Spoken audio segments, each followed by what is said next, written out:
What if one woman's secret was the only thing standing between peace and war on the Texas frontier? A desperate act, a hidden truth, and a choice that could change everything. Will she risk it all before it's too late? Thank you so much for watching and for all your comments. Let me know at the end if you liked the story and where you're watching from and why you're following this. The scorching Texas sun beat down mercilessly on Sarah Wilson as she gathered water from the creek near the Comanche camp. 2 years had passed since her capture during a raid on her family's homestead. At 23, she had adapted to life among the Comanche, earning a place in the tribe through her knowledge of medicinal herbs and her willingness to learn their ways. Sarah straightened her back, wiping sweat from her brow. Her once pristine dress was now a worn buckskin garment, and her fair skin had darkened from constant exposure to the relentless western sun.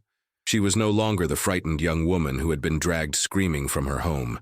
The Comanche called her Tall Flower for her height and resilience. Tall Flower, a voice called. It was Running Elk, the chief's son and one of the few who treated her with consistent kindness. His expression was tense as he approached. "You must return to camp now." Sarah nodded, gathering her water vessels. "What troubles you, Running Elk?" "Strangers have come. White men with badges. They speak with my father." His dark eyes revealed concern. "They look at our people with suspicion." Sarah felt her heart quicken. U.S. Marshals in a Comanche camp was unusual and potentially dangerous. Though peace treaties existed, tensions remained high between settlers and tribes. Upon returning to camp, Sarah observed 3 men on horseback speaking with Chief Black Cloud. The oldest marshal, a gray-bearded man with sharp eyes, noticed her immediately. "Well now, what have we here?" he called out. "A white woman among the Comanche?" Chief Black Cloud raised his hand. "She is Tall Flower. She belongs with us now." The marshal dismounted, approaching Sarah cautiously. "Miss, are you being held against your will?" "I'm Marshal James Cooper. Can escort you back to civilization." Sarah stood tall, her blue eyes unwavering. "I am here by choice, Marshal. The Comanche have become my family." Cooper looked unconvinced. "We're investigating the kidnapping of a settler's infant. 3 days ago, a homestead was raided near Fort Griffin. Parents killed, baby taken." He studied the camp, his gaze lingering on the women with children. "We have reason to believe the child was brought here." Sarah translated for those who didn't understand English. Murmurs of denial spread through the gathering crowd. "No child has been brought here," Chief Black Cloud declared firmly. "My people have maintained the peace. We hunt buffalo and trade with honest white men. We do not raid settlements." Cooper's eyes narrowed. "Then you won't mind if we look around?" Before the chief could respond, commotion erupted from a nearby teepee. A young warrior named Broken Arrow emerged, visibly agitated. "They bring accusations to insult us. They should be driven away." Sarah noticed something in his demeanor, a nervousness that seemed out of place. When the marshals moved toward the eastern edge of the camp, Broken Arrow subtly positioned himself to block their path. That evening, as the tribe gathered around the fire, Sarah observed Broken Arrow in deep conversation with 3 warriors who had recently returned from a hunting expedition. Their expressions were grim, and they cast frequent glances toward the marshals who had made camp nearby, refusing to leave until they completed their investigation. Little Raven, an elderly medicine woman who had taken Sarah under her wing, approached quietly. "You see it too," she whispered. "The shadow on Broken Arrow's spirit." Sarah nodded. "He fears the marshal's search. Do you believe he knows something about the missing child?" Little Raven sighed. "There are those who resist the chief's path of peace. Broken Arrow lost his family to white settlers' bullets.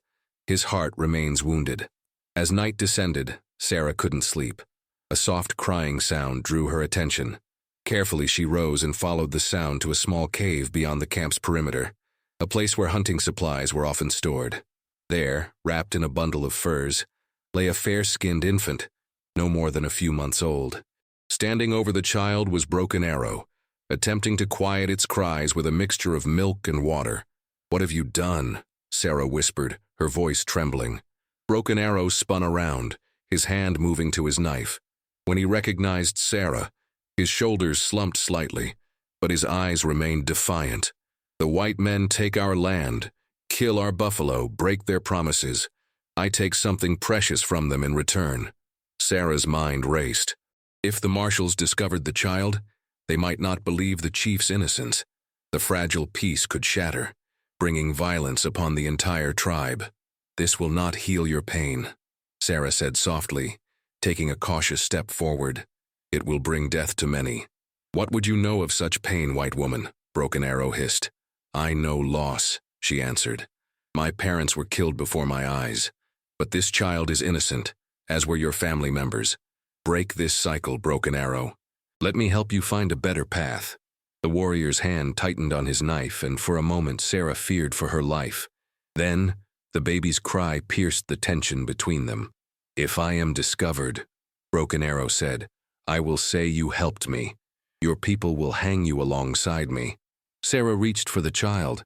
"Then we must ensure the baby is returned without casting blame on you or the tribe.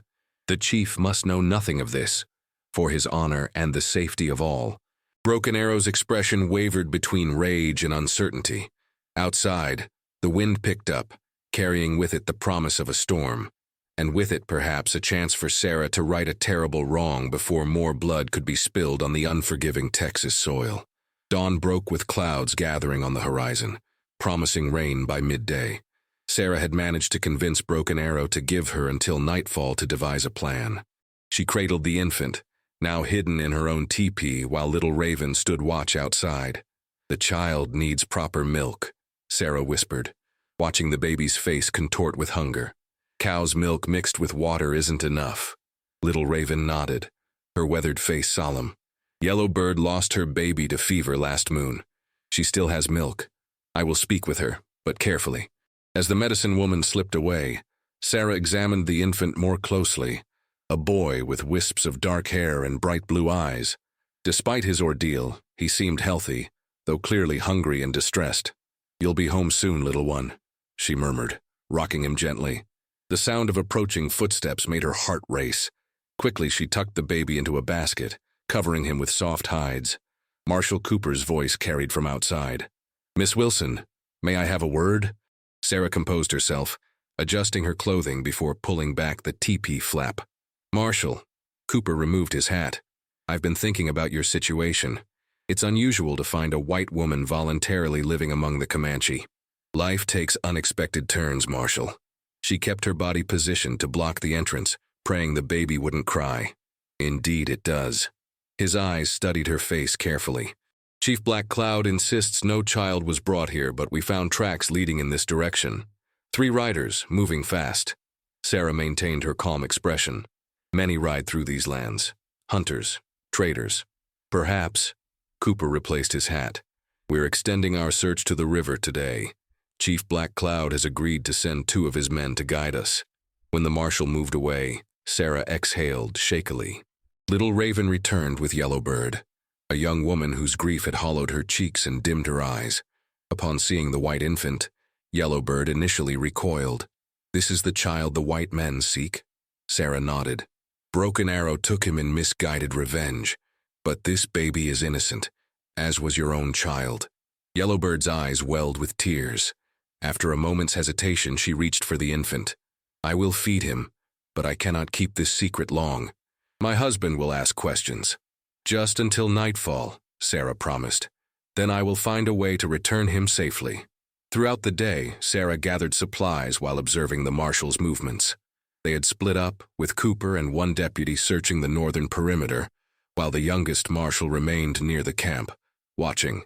Running Elk found Sarah collecting extra water. "You seem troubled, Tall Flower." Sarah chose her words carefully. "The marshal's presence disturbs everyone's peace. My father fears what might happen if they do not find what they seek." Running Elk lowered his voice. "Some of the younger warriors speak of driving them away. Broken Arrow encourages such talk." "That would be unwise," Sarah said quickly. "Violence would only bring more white men with guns." Running Elk studied her face. "You know something." It wasn't a question. Sarah hesitated, weighing her trust in Running Elk against her promise to Broken Arrow.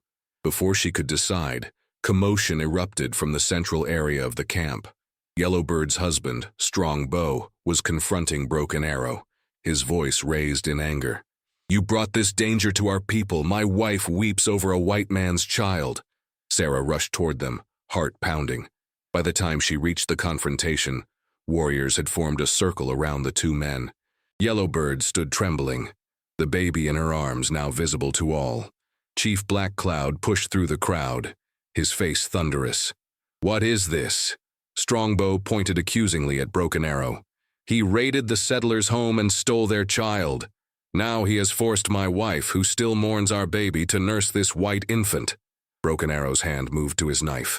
"I did what warriors have always done. I struck at our enemies.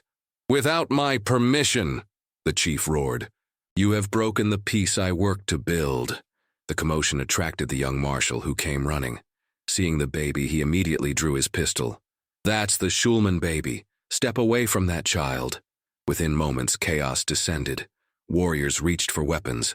The marshal called for Cooper, and the baby began wailing loudly. Sarah moved without thinking, placing herself between Yellowbird and the marshal's gun. "Put down your weapon. The child is unharmed." Running Elk joined her, addressing both sides in an attempt to prevent bloodshed. "Let us speak calmly. Violence serves no one." Marshal Cooper arrived, taking in the scene with experienced eyes. "Everyone stay calm. Miss Wilson, please explain what's happening here." Sarah took a deep breath. The child was taken by Broken Arrow, acting alone against the chief's wishes. The tribe did not know of this until now. Broken Arrow spat on the ground. "Betrayer! You said you would help me." "I am helping you," Sarah replied steadily, "by preventing you from adding more bloodshed to your conscience." Chief Black Cloud stepped forward. "Marshal, this man acted without tribal approval. I will surrender him to your justice, but I ask that you recognize this was the action of one man, not my people." Cooper nodded slowly. "That seems fair." He turned to his deputy. "Check if the baby is harmed." As the young marshal approached Yellowbird, Broken Arrow suddenly broke from the warriors holding him. With a war cry, he lunged toward the marshal, knife drawn. Sarah shouted a warning. Running Elk moved faster than anyone could have anticipated, tackling Broken Arrow to the ground. In the struggle, the knife plunged into Running Elk's shoulder, drawing a spray of blood. Marshals and warriors converged, subduing Broken Arrow, while Sarah rushed to Running Elk's side. The wound was deep but had missed vital areas. "Why?" she asked, pressing a cloth against the bleeding. Running Elk winced. "Because you were right. More blood would only bring more suffering." As Little Raven arrived to tend the wound, Sarah looked up to see Marshal Cooper watching her with newfound respect. The baby had been safely retrieved and was being examined by the youngest marshal. "The child appears unharmed," Cooper announced. "Miss Wilson, it seems we owe you our gratitude." By nightfall, Broken Arrow had been bound and placed under guard for transport to Fort Griffin. The baby was sleeping peacefully, wrapped in clean blankets in Marshal Cooper's tent, until they could depart in the morning. Sarah sat beside Running Elk's teepee, where Little Raven had finished treating his wound. The chief approached, his face lined with weariness and gratitude. "You helped prevent a great tragedy today, Tall Flower," he said, sitting beside her. "Though I sense your involvement began before the confrontation." Sarah nodded. "I discovered the child last night, but hoped to find a solution that wouldn't bring retribution upon the tribe. I failed." "No," the chief said firmly. "You succeeded where others would have remained silent. You have the heart of a Comanche, even if your skin is pale." As stars appeared overhead, Sarah contemplated the precarious peace that had nearly been destroyed. Tomorrow would bring new challenges, but for tonight at least, both an innocent child and the tribe she had come to love were safe from immediate harm. Morning arrived with a gentle rain washing over the camp. Sarah helped prepare supplies for the marshal's journey back to Fort Griffin with Broken Arrow and the infant. Her mind was troubled, wondering what future awaited the warrior who had acted so rashly. Marshal Cooper approached as she was filling water skins. "Miss Wilson, I've been thinking about your situation." Sarah straightened. "What about my situation, Marshal? 2 years living with the Comanche. Most captives don't adapt as you have." He studied her face. "I've spoken with the chief. He's agreed to allow you to return with us to Fort Griffin if you wish. You have family back east who believe you're dead." Sarah felt a conflicting surge of emotions. "My parents are gone. Who remains?" "An aunt in Boston wrote to the governor. She's been searching for you since the raid." Cooper's tone softened. You could have a life among your own people again. The phrase, your own people, struck Sarah oddly. She looked around at the Comanche women preparing morning meals, at children playing despite the rain, at Running Elk sitting outside his teepee, arm bandaged but spirit unbroken. I need time to consider, she said finally. Cooper nodded. We leave at midday. Consider carefully, Miss Wilson. Opportunities to return safely don't come often. As the marshal walked away, Little Raven approached. Your face shows troubled thoughts, Tall Flower. Sarah sighed. The marshal offers to take me back to the white world. I have an aunt looking for me. The old woman nodded. When the eagle has lived among wolves, it must decide whether its wings or its heart define its true nature. What would you do? Sarah asked. Little Raven smiled gently. My path is clear, but yours has many branches. You must follow the one that speaks to your spirit. She handed Sarah a small medicine pouch. Whatever you choose, carry this. It will remind you that you always have a home here. Sarah tucked the pouch into her dress, then made her way to Running Elk's teepee. He sat outside despite his injury, watching the camp's activities with thoughtful eyes. How is your shoulder? She asked, sitting beside him. It will heal, he replied. Little Raven says I must thank the white man's child. Had I not moved to protect it, Broken Arrow's knife might have found my heart instead. Sarah smiled. Perhaps we all owe the child something. Her expression turned serious. Marshal Cooper has offered to take me back. Running Elk was silent for a long moment. And what does your heart tell you? It's confused, Sarah admitted. I've made a life here. I've learned your language, your ways.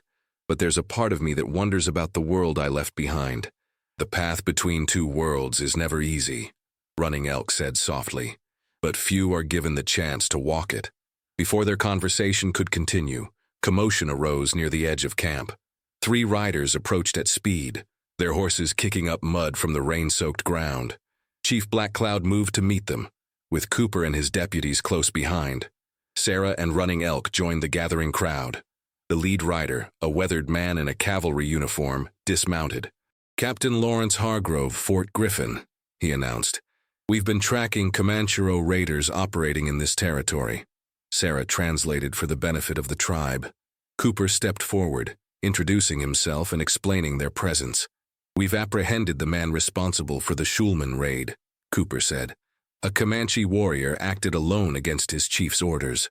Captain Hargrove frowned. That doesn't align with our information. The Schulman homestead was hit by professional raiders, likely white men disguised as Indians.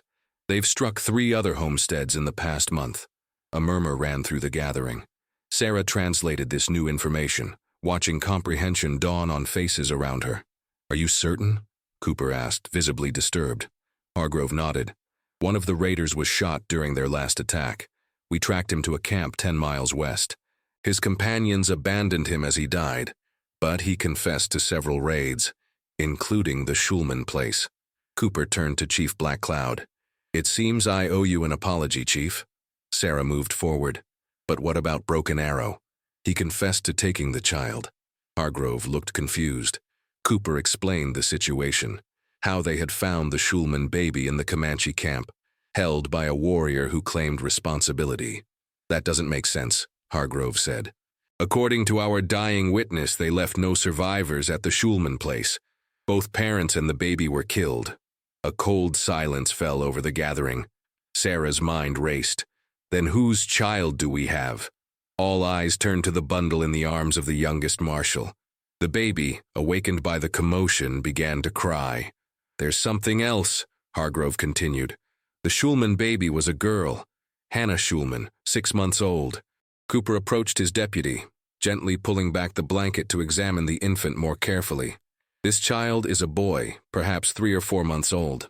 Chief Black Cloud turned to Broken Arrow, who stood with bound hands between 2 warriors. Explain yourself. Whose child did you take? Broken Arrow's defiant expression crumbled slightly. I found him. I did not take him from any lodge. You're lying, Cooper said sharply. No, Sarah interrupted, studying Broken Arrow's face. I don't think he is. Not about this. She approached the warrior. Tell us exactly where you found the child. Broken Arrow hesitated, then spoke. 3 days' ride from here, near the big bend in the river. I heard crying from a burned wagon. White people lay dead around it, a man and woman. The baby was hidden under blankets, still alive. And you took him, Cooper stated. Yes. I thought, Broken Arrow looked down. I thought it was justice to take a white child, to raise him as Comanche. Hargrove exchanged glances with Cooper. There was a report of a missionary couple traveling to Fort Sill who never arrived. Name of Caldwell. They had an infant son. Sarah translated everything, watching the reactions around her. Chief Black Cloud's expression was grim but thoughtful. If Broken Arrow speaks truth, he did not attack these white people, the chief said. He found their child abandoned and brought him to safety, though his intentions afterward were wrong. Cooper nodded slowly. If he can lead us to the site, we can verify his story. Hargrove agreed. We should depart immediately. There might be evidence to identify the true killers. Chief Black Cloud stepped forward. My warriors will accompany you. If Comancheros disguised as our people are raiding settlements, this threatens the peace we have worked to maintain. As preparations began for the expedition, Sarah found herself torn. The mystery of the baby's identity had complicated matters. If Broken Arrow was telling the truth about finding rather than abducting the child, his crime, while still serious, might be viewed differently. Running Elk approached despite his injury. I will join them. Your shoulder hasn't healed, Sarah protested. Some journeys cannot wait for perfect health, he replied. His eyes met hers. Will you come with us, Tall Flower? Your knowledge of both worlds may be needed. Sarah looked toward Marshal Cooper, who was deep in conversation with Captain Hargrove. The decision about returning to white society could wait. Right now, there was truth to be uncovered, truth that might save lives on both sides of a fragile peace. Yes, she said firmly, I'll come. By mid-morning, a party consisting of Cooper, Hargrove, 2 warriors selected by the chief, Running Elk, Sarah, and, under heavy guard, Broken Arrow, departed the camp. The youngest marshal remained behind with the baby, who would be cared for by Yellowbird until they returned. As they rode away from camp, Sarah felt the weight of multiple responsibilities upon her shoulders. She was a bridge between 2 worlds, neither fully belonging to either, yet essential to both.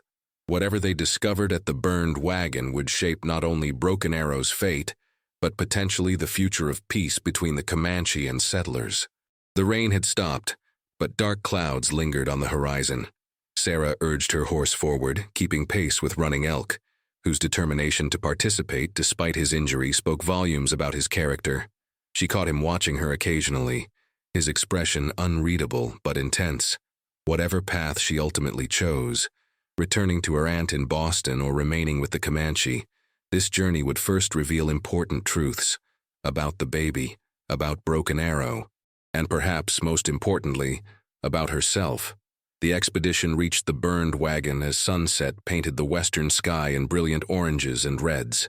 The scene was exactly as Broken Arrow had described: a charred wagon frame, 2 weathered graves marked with simple wooden crosses, and scattered belongings half buried in mud and sand. They've been dead at least 2 weeks, Captain Hargrove observed, examining the site. Longer than the Schulman raid. Marshal Cooper knelt beside one of the crosses. Someone buried them properly. All eyes turned to Broken Arrow, who stood with his hands still bound. I did, he admitted. It is wrong to leave the dead for scavengers, even white people. Sarah translated, watching Hargrove's and Cooper's expressions soften slightly at this revelation. Running Elk, moving carefully with his injured shoulder, discovered tracks leading away from the wagon. Many horses went this way, more than just 2 riders. Hargrove examined the tracks. Consistent with the Comanchero gang we've been hunting, 6 to 8 men based on previous raids. Cooper turned to Broken Arrow. Tell us exactly what you saw when you found this place. Through Sarah's translation, Broken Arrow described discovering the burning wagon, finding the bodies already cooling, and hearing the infant's cries. I was returning alone from hunting. I saw smoke. When I found the baby alive, I thought the spirits had given him to me, a white child to replace the children my people have lost. So you took him, buried the parents, and brought him to your camp, Cooper summarized. Broken Arrow nodded. I knew my chief would not approve. That is why I hid the child. As the men continued investigating the site, Sarah noticed something partially buried near where the wagon's seat had been. She carefully unearthed a leather-bound Bible. Opening the water-damaged book, she found an inscription inside the cover. To John and Mary Caldwell, servants of God in new territories. May this guide your work among all peoples. From the Boston Missionary Society, 1868. Beneath was a small family portrait showing a young couple with an infant. The Caldwells, Sarah confirmed, showing Cooper the Bible. Missionaries headed to Fort Sill just as you suspected. Hargrove examined the portrait. The baby we have is definitely theirs. Poor folks never had a chance. As darkness approached, they made camp near the site. The two Comanche warriors kept watch while the others gathered around a small fire. Despite remaining under guard, Broken Arrow was allowed to sit near the warmth. What happens to him now? Sarah asked Cooper quietly, nodding toward Broken Arrow. Cooper sighed. His actions after finding the child were wrong, but he didn't murder anyone, and he did bury the dead with respect. He rubbed his beard thoughtfully. That'll count for something with a judge. And the baby? Sarah pressed. We'll take him to Fort Griffin, then try to contact any relatives through the Missionary Society, Hargrove replied. If none are found, there are families who would adopt an orphan. Sarah translated this information to Running Elk, who had been listening intently. His expression remained thoughtful as he considered the situation. Among our people, Running Elk said softly, a child without parents would be raised by the tribe. No child stands alone. As night deepened, Sarah found herself unable to sleep. She sat away from the fire, watching the stars emerge. Running Elk joined her, moving stiffly but determinedly. Your thoughts travel far tonight, Tall Flower, he observed. I'm thinking about paths, she replied, about choices that change everything. Running Elk nodded. Like the choice you must make about returning to your people, or staying with yours, Sarah added. After a moment's hesitation, she continued, when I was first captured, I prayed for rescue every night. I hated everything about my new life. But then, Running Elk prompted when she fell silent, then I began to see with different eyes. I learned that the stories told about the Comanche and white settlements weren't the whole truth. I discovered kindness, wisdom, and community among people I'd been taught to fear. Running Elk studied her face in the starlight. Yet part of you still belongs to the world beyond our lands. Sarah nodded. I don't know if I can ever fully belong in either world now. Perhaps that is your strength, not your weakness, Running Elk suggested. You stand between worlds as a bridge, rather than a divided soul. Before Sarah could respond, commotion erupted from the direction of their camp. Shots rang out, followed by shouts and the thunder of hooves. Sarah and Running Elk rushed back to find the camp under attack. 6 riders, faces masked with bandanas, fired revolvers as they charged through the site. Hargrove and Cooper had taken defensive positions behind the wagon remains, returning fire. Comancheros! Hargrove shouted. They must have been tracking us. One of the Comanche warriors lay wounded, while the other fought alongside the white lawman. Broken Arrow had somehow freed himself in the chaos and was grappling with a raider who had dismounted. Running Elk pushed Sarah toward cover, then grabbed a fallen revolver, joining the defense despite his injury. The firefight was intense but brief. 2 raiders fell from their horses while the others retreated into the darkness. When the shooting stopped, Sarah emerged to help the wounded. The Comanche warrior had taken a bullet to his leg but would survive. One of the fallen raiders was dead, but the other lived, though severely wounded. Cooper secured the surviving raider while Hargrove examined the dead man's face. I know this one, Jake Mercer, wanted for murder in 3 territories. The wounded raider glared defiantly as Cooper bound his hands. You'll hang for the murders of numerous settlers, including the Caldwells and Schulmans, Cooper informed him. Those Injuns been raiding for years, the man spat. We just made it look like their work. To start a war, Sarah realized aloud. You wanted settlers to turn against the Comanche. More Injun fights mean more army contracts. The raider sneered. Good business for some folks back at Fort Griffin. Hargrove's expression darkened. Who? Give me names. The raider laughed, then coughed blood. Figure it out yourself, Captain. I'm already as good as dead. Throughout this exchange, Sarah noticed Broken Arrow standing nearby.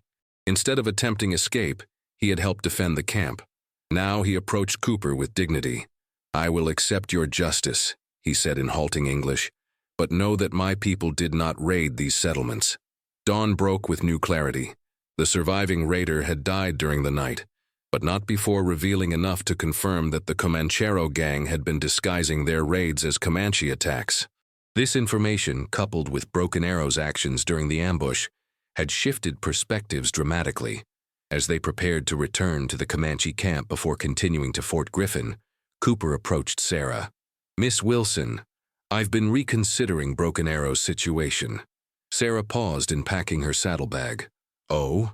"He took an orphaned child, which was wrong, but he didn't participate in any killings, and last night he fought alongside us when he could have escaped." Cooper adjusted his hat thoughtfully. "I'm inclined to recommend leniency to the judge, perhaps even allow Chief Black Cloud to determine an appropriate punishment within tribal customs." Sarah translated this for Broken Arrow, whose stoic expression briefly gave way to surprise. "Tell the marshal I will accept whatever justice comes," the warrior responded. "My anger nearly brought destruction to my people. That shame is punishment already." The journey back to the Comanche camp was somber, but marked by a growing sense of understanding between the diverse group. Running Elk rode beside Sarah, occasionally wincing as his wounded shoulder was jostled, but maintaining a quiet strength that she had come to admire deeply. "Have you decided?" he asked as the camp came into view. "Will you return to your white family?" Sarah took a deep breath, the question she had been pondering for days suddenly crystal clear in her mind. "My aunt in Boston is a stranger to me. She means well, but her world is not mine anymore." She turned to meet Running Elk's gaze. "I belong here, between worlds, where I can help build understanding rather than fear." Running Elk's face remained composed, but his eyes reflected profound emotion. "The tribe will welcome this decision, Tall Flower. As do I." Upon their return, Chief Black Cloud listened gravely to their report. The evidence clearing his people of the raids brought visible relief to the entire tribe. Cooper explained his decision regarding Broken Arrow, which the chief accepted with dignified appreciation. The matter of the orphaned baby boy remained. Yellowbird had cared for him devotedly during their absence, and tears filled her eyes when Hargrove explained they would take him to Fort Griffin. "What will happen to him there?" Yellowbird asked through Sarah's translation. "He'll be placed with a good family," Hargrove assured her. "The child deserves a stable home." Yellowbird exchanged glances with her husband, then spoke softly. "We have lost our child. This boy has lost his parents. Perhaps the Great Spirit brought him to us for a reason." Sarah carefully translated, watching Cooper and Hargrove exchange surprised looks. "You wish to adopt him?" Cooper asked incredulously. "A white child?" Chief Black Cloud stepped forward. "If Yellowbird and Strongbow wish to raise this child, he will be Comanche in spirit, regardless of his skin. He will know both worlds, as Tall Flower does." "It's unprecedented," Hargrove muttered. "So is much of what we've witnessed," Cooper replied. He considered for a long moment. The authorities would need to approve. There would be conditions, including allowing officials to visit occasionally to ensure the boy's welfare. "Nanny should know his heritage when he's old enough," Sarah added. "His parents were people of faith who came to serve others." The discussion continued into the evening, with Sarah mediating between both sides. By nightfall, a tentative agreement had been reached. The baby would remain with Yellowbird and Strongbow, under the condition that Sarah, with her knowledge of both worlds, would help guide his upbringing. Official visits would be permitted, and when the boy reached an appropriate age, he would learn of his origins. As the marshals prepared to depart the following morning with their prisoner and the news that would clear the Comanche of blame for the raids, Cooper approached Sarah one final time. "You're certain about staying, Miss Wilson? Your aunt has resources, connections. You could have a comfortable life." Sarah smiled, gazing around at the camp, at Running Elk instructing young warriors, at Yellowbird cradling the baby now named Dawn Sky for the circumstances of his new beginning, at Little Raven preparing medicines with practiced hands. "I'm exactly where I need to be, Marshal. Some are called to build bridges rather than choose sides." Cooper nodded, understanding in his eyes. "The world needs more bridges, Miss Wilson. Godspeed to you." As the marshals rode away with Broken Arrow, who would face justice but likely return to the tribe eventually, Sarah felt a profound sense of peace. The path ahead would not be easy. She would always exist between two worlds, never fully belonging to either. But in that unique position, she could help forge understanding where fear and hatred had once prevailed. Running Elk joined her, his arm now properly bandaged by Little Raven. "You once told me you didn't know if you could ever fully belong anywhere again," he said quietly. "Perhaps belonging isn't about where you are, but who you become through your choices." Sarah smiled, watching Dawn Sky gurgle happily in Yellowbird's arms, a child who, like her, would navigate two worlds and perhaps help build a better future for both. "Then I have chosen well," she replied, "and so have you." Together they walked back toward the heart of the camp, where two cultures now intersected in ways neither could have imagined, brought together by conflict and misunderstanding, but sustained by compassion, wisdom, and the courage to see beyond boundaries that others believed could never be crossed.